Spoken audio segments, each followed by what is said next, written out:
Nice. Turn off the banner. Turn off the rock music. Hi, everyone. We are back in the booth 300 at AAPM 2020 in Houston. We're back again with our last live episode of the day and an extra special guest to me, Dr. Indra Das. Hi, Dr. Das. How are you doing today? Thank you, Tracy. It's a pleasure to see you. Oh, of course, always. And we are at a standard imaging booth, as you can see.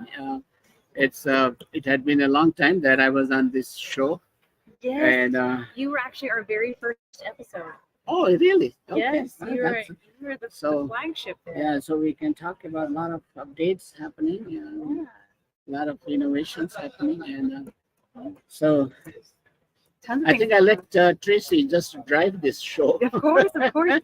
Well, there's so many things going on. I know the show's been a busy exhibition, and it's been lots of really amazing talks on the lecture hall. So it's exciting to see all the new tech and all the things coming about. But before we get that, how have you been doing in Northwestern? How are you doing?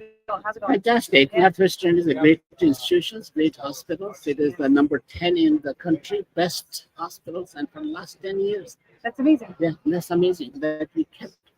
And our cancer program is number 6 in the country. And just we are doing great.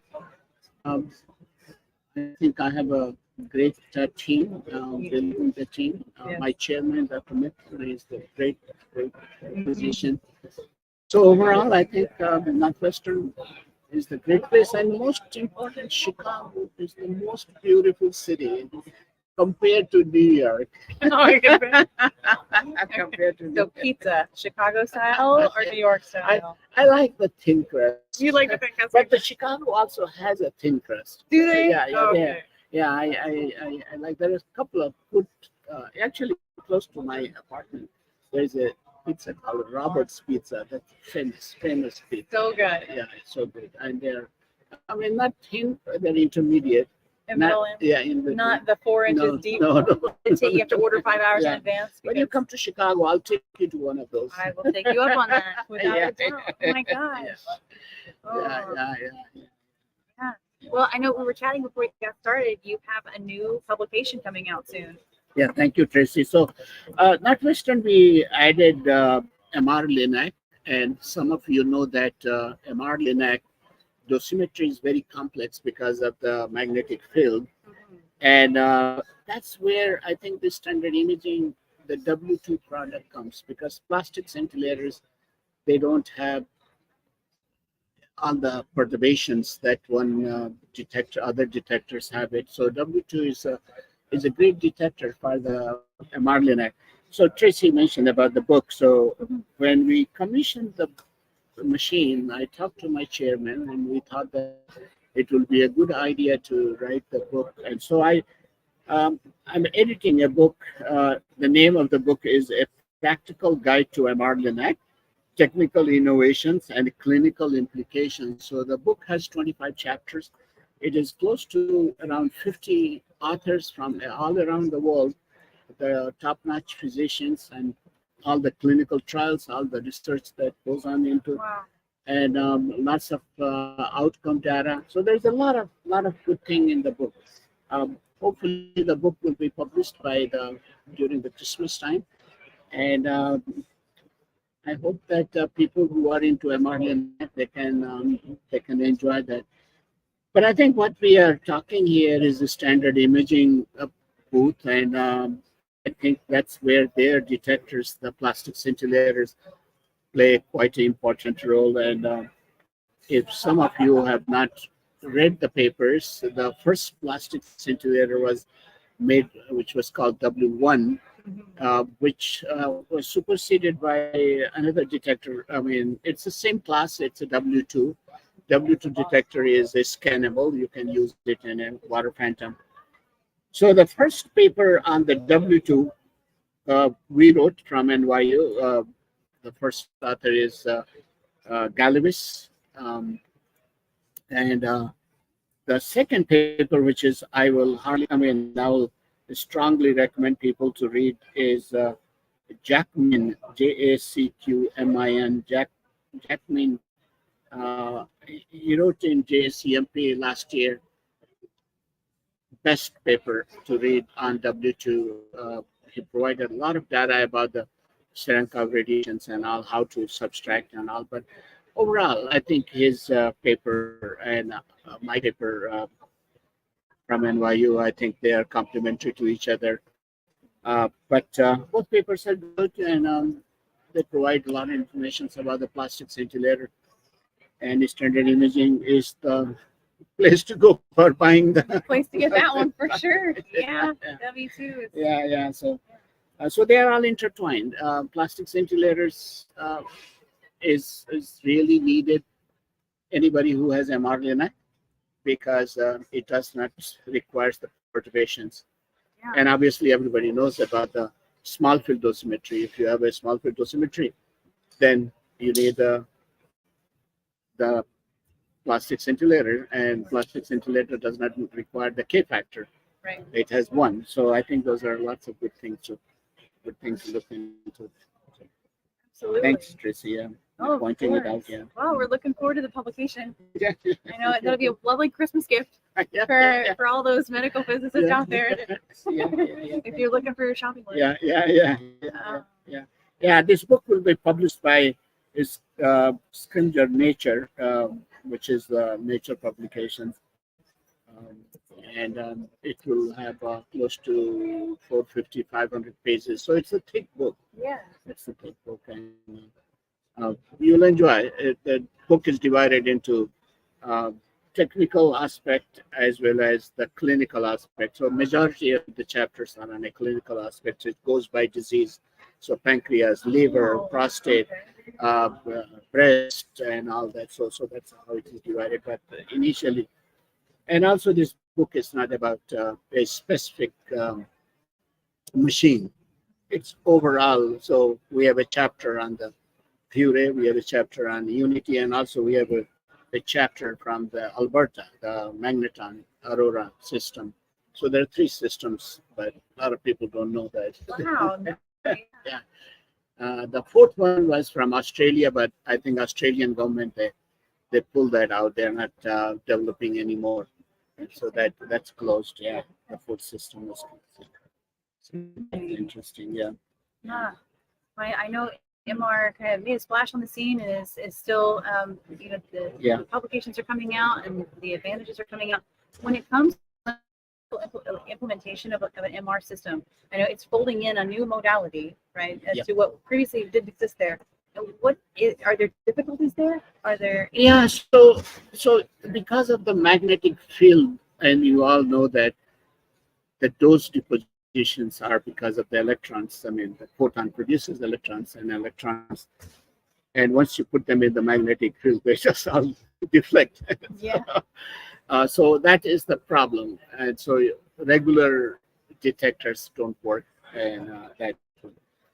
The beauty of the MR-Linac is that it is a MRI machine basically, and on the gantry also a linear accelerator is put it. But it's technological innovations. It's impossible to think 10 years ago that how can be made, because RF guide and the wave guide and RF and all that things, the disturbance, those things has overcome.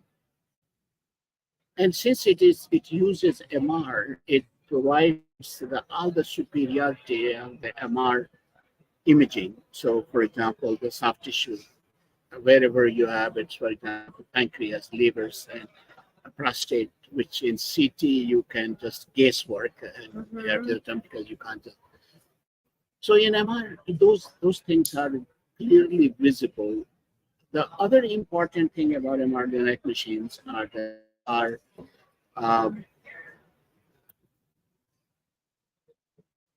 truly the image based. So that means IGRT machines. So they're calling them MRGRT. So MR guided radiation therapy. So if you see word MRGRT, that means the magnetic resonance imaging based guided radiation therapy. That's a new term, like IMRT. So MRGRT. And so the beauty is that you can see the real time tumor motion. You can actually see the real-time tumor motion, and you don't have to do the gating manually. Old days that we used to push the button and then we just turn the machine on and off. It's integrated. So whenever you set the boundaries, and then you can see, and then, well, you don't have to do anything. Computer knows that it's exceeding outside, and it will turn off the machine, and it will turn on, and then, so the treatment, it takes a little longer. But the beauty is that you just set the boundaries, and that's what you're treating. So the complications, it's expected, is that first of all, you can reduce the boundaries. I mean, you can reduce the PTV margins, shrink it, so you can escalate the dose. So those are the advantages. So that you're using the MR images for the imaging, and then obviously one can ask that, I'm using MR, so how I'm doing the dose calculation. So those are minor problems that can be solved in this. So the MR, we created things called synthetic CT, CCT, that's a SCT, synthetic CT. And so there have been a lot of work. So basically, the MR images are converted to the synthetic CT, and dose calculation is done on synthetic CT. So that helps us to figure it out, the dose. But even if you don't do the corrections, or if you don't use synthetic CT, and as long as you are in soft tissues, it's just like water. It's not going to make any difference. I mean, it's not going to make significant difference. It will be a 5% difference, but that's not a big problem. So between here to the, for GI and GU tumors, especially the pancreas, stomach, liver, kidney, and anything, prostate and bladder, those are the ideal. And in fact, the other applications that people are exploring is the breast, which Europeans, they are, because the MR for breast imaging is the right way to do. The same thing also for GYN, because in GYN, the MR imaging is the gold standard, and then we use it. So the MR linacs are important, and as I mentioned in the beginning, that as a physicist, dosimetry, you need a proper tool. So that proper tools, you can go to Standard Imaging and buy them. Find some tools there for the portfolio. Yeah. Wow. So that's it. It's fascinating to see the field has changed so. And it's only 7-8 years old. 7-8 years old. And I mean, it's fascinating to see that you can view the CineMR and machine, it just delivers the dose. It turns off, turns on, depending upon your phases. Interesting. Yeah. We used to use DRRs, and that those days DRRs. That's what you can imagine, that from radiographs we went to the DRRs, and now we are using the CineMR. And so the other interesting thing is that I think most physicists are looking at what is new frontiers and the tachycardia for the heart diseases, and in fact they're doing a lot of clinical trials using the MR-Linac. In fact, one would say that, well, you don't need, but there's a lot of positive findings, and people are going to use the MR-Linac for those kind of things. That's amazing. Yeah. What are the differences when it comes to commissioning? Are there specific considerations that a team might have to consider before implementing? Yeah, you're right. I think for any machines, you do need a commissioning, and commissioning requires the proper tools, because this is a magnetic field and the radiation, so we need to be aware of it. The good news is that all MR machines, or all MR-Linac machines, they are Monte Carlo based. So the calculations and all that things, the characterizations, they're done by the Monte Carlo, fast Monte Carlo. and so the accuracies are there. But as a physicist, we do verify, and it takes roughly a month. You have to verify that magnetic field is not distorting the your characteristics. So if you look at the profile, our depth dose, they do get distorted because if in X plane or Y plane, depending upon your machine, they look tilted. Right. But the computer models that correctly. So Oh, yeah, so those modeling. I mean, you think about FFF beams, that is coned beams. right. For the computer models, the VMAX all use the FFF beam. So other interesting thing is that all MR Linux are FFF beams. They are flattening filter free. There's no flattening filter. Interesting. And other interesting thing is that most MR machines, the MLCs are very fast. MLCs are very fast. Also, they are 2.5 millimeter, very, very small MLCs, and they stagger them. So you can actually do a millimeter accuracies. Wow. Yeah. That's phenomenal. Yeah, yeah. So that's So that kind of leads into my next question is like for the scheduling of the department, is there more time or less time required for the MR? yeah. So to- thank you, Tracy. I think these are some very, very good questions. I think so for MR Linac, because it is gated therapy, so it requires every session is like an independent session. So you basically are simulating MR simulating, and then you are basically modifying the contour depending upon the anatomy of the day. And so the physician does that, and then we modify. I mean, if there's the air, then we modify the air, draw the air, and then we calculate the dose on fly, and then we also do the QA on fly. So these things takes time, but that's not the case.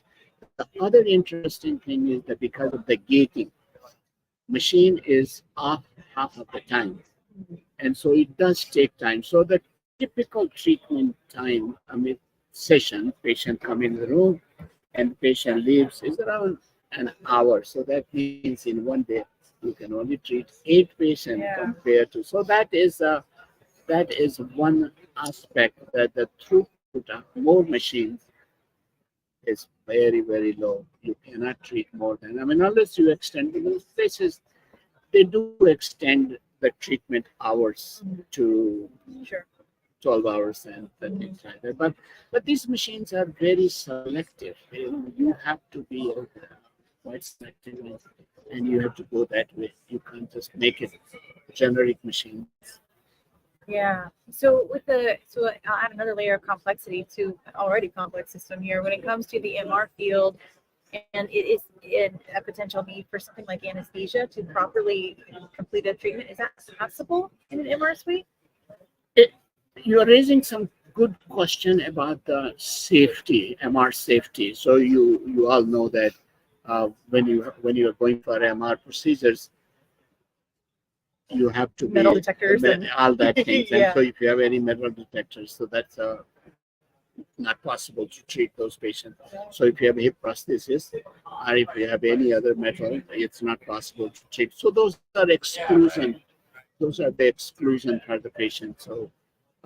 So patient selection becomes also a critical factor. Thank you to Sun Nuclear for sponsoring So, the so things are that 50% patient selectivity is a critical thing, and that one has to make sure that you choose the right patient.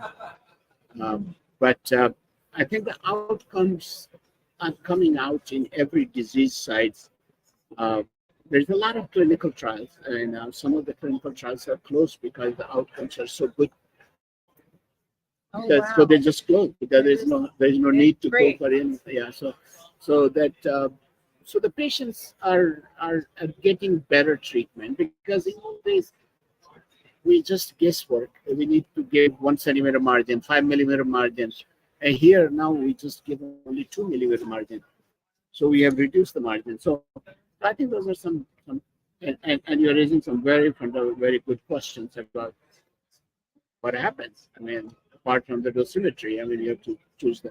So same problem with anesthesia. So so the magnetic area are the MR Linac machines. There are zones: zone 1, zone 2, zone 3, zone 4. Anything metallic cannot go beyond zone 3. I mean, 1 and 2 is out of question. So, anyways, so apart from the radiation safety, MR safety is also an important aspect. Yeah, and the next thing was I recently interviewed an MR safety expert, Tobias Gill. He came on the show. He was talking about, but it's the diagnostic MR, the full boots, you know. So, but to that, when it comes to MR safety, it almost lends itself to a whole safety program, a training for the staff, and all levels of the hierarchy of the clinic. Yeah. Thank you, Tracy. I think you raised some very, very important question about the training and the education of everybody. Everybody. Radiation oncologists, physicists, dosimetrists, and therapists. So this is opening opportunities for each one of these people to be trained properly. And right now we don't have any training programs which merges the MR and thing. So I think you have to get proper training. Either you go to the factory or the vendors that provide you training. But I think overall, you have to have a good training. And most hospitals now, they have adopted. In fact, we at NM, we used to have our own radiation therapy. We have introduced our safety, but now they say no. Radiology MR training, our MR safety has to be implemented. So now everybody has to go through the safety training. Yeah. I know we see in our inboxes like, please come to MR safety training, or please come to safety training and all. So I was like, oh, but with this one, genuinely, and even down to the hospitality staff. Yep. Of the and even like admin, everybody kind of needs to know like. Yeah. So each machines, wherever they're MR Linacs, you have to be fully like MRI machines that you have to check everybody, every individual entering in the room. There are detectors, and it will alarm if you have a metallic things. In fact, you have to take out credit card. I have spoiled already a watch, because the watch, if you have those battery operated watches, they will go bust. You have to have an ID. If your ID is anything, I think strips, your credit cards, all that, everything has to be emptied, and you have to keep it outside in the room. And so you ask about the pediatric cases, that anesthesia and all those things. Those cards has to be MR proof. Everything has to be MR proof when it goes in the room. It has a new dimensions. So, for example, the immobilization devices, you can't use the regular immobilization device. No. You can't use anything metallic and anything. So everything has to be MR proof, and so it requires people to understand, people to know what is. How does carbon fiber hold up? Does it do well? Yeah, it does well, except the imaging through some of these materials, because they produce distortions. They're okay, but the imaging quality becomes a little bit of a problematic. So we don't use any immobilization devices because you are imaging. There's no need. Sure. There's no need for you, and then, but for patient comfort, you do need some support. And, so that's where there's another areas of research that we need a new class of immobilization devices which are softer, supportive, comfortable, and non-magnetic. So it's going to open up a new. Going back to Alpha Cradle. Yeah. It's the tape and foam. Yeah. Oh my goodness. Yeah. Well, there's so many interesting things to think about. I know I've asked you a ton of questions. I appreciate the help kind of understanding and wrapping brains around how these things work and what changes and what's different between standard LINAC and something like NMR. Yeah. Well, the other things too is that people, I mean, they have no exposure to the MR LINACs. Most MR LINACs are very low energy machines because whenever you have MR LINAC, you are only doing the IMRT. You're not doing anything else. You're not doing 2D or 3D. The 2D, 3Ds are not maybe possible, but it's nobody does that. I mean, because we have expensive machines, why to do this? Yeah.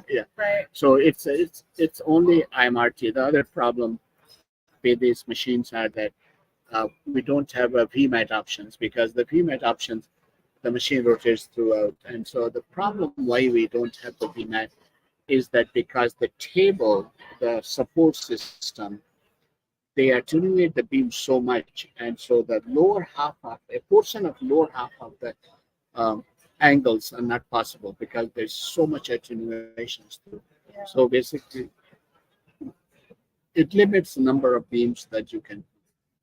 So that's So the optimization becomes a little bit of a challenging, but I think a good physicist, dosimetrist, they can create a very good plan. I mean, plans are as good as regular plans, and we can optimize things.